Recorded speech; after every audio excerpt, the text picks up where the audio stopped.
So we've got the pop top up, and it's about 24 degrees outside Fahrenheit.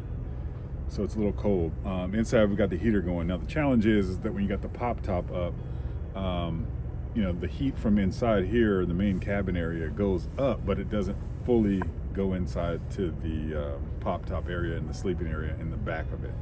So you can still kind of feel the coolness of the air coming down. You know, options are to, you know, put a sleeping bag up there and just kind of, you know, deal with it. So the other option is to use like a buddy heater or a small like space heater. Now this is when you're dry camping, so we don't have an electrical hookup right now.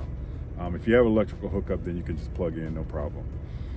So we're just dry camping, and what I've come up with is taking a dryer hose, or actually not a dryer hose, it's the hose that goes inside of your HVAC system. So they sell them at Home Depot for $30.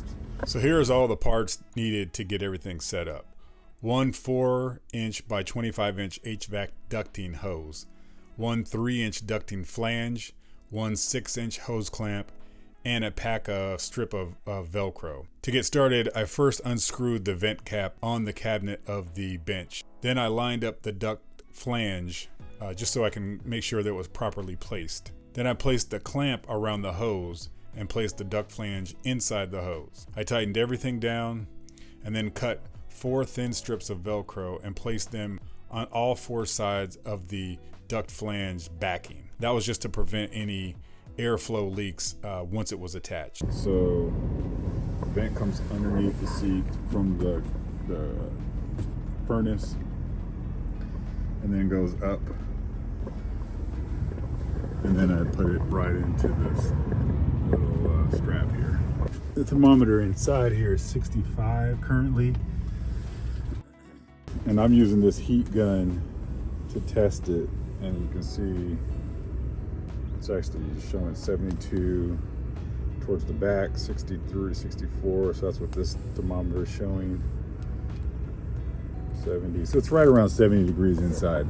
Up on the top, facing the wall, it's showing 45 to the ceiling, 64-ish, and in the back, right around 64. So you can see that it's really keeping that top area a lot warmer.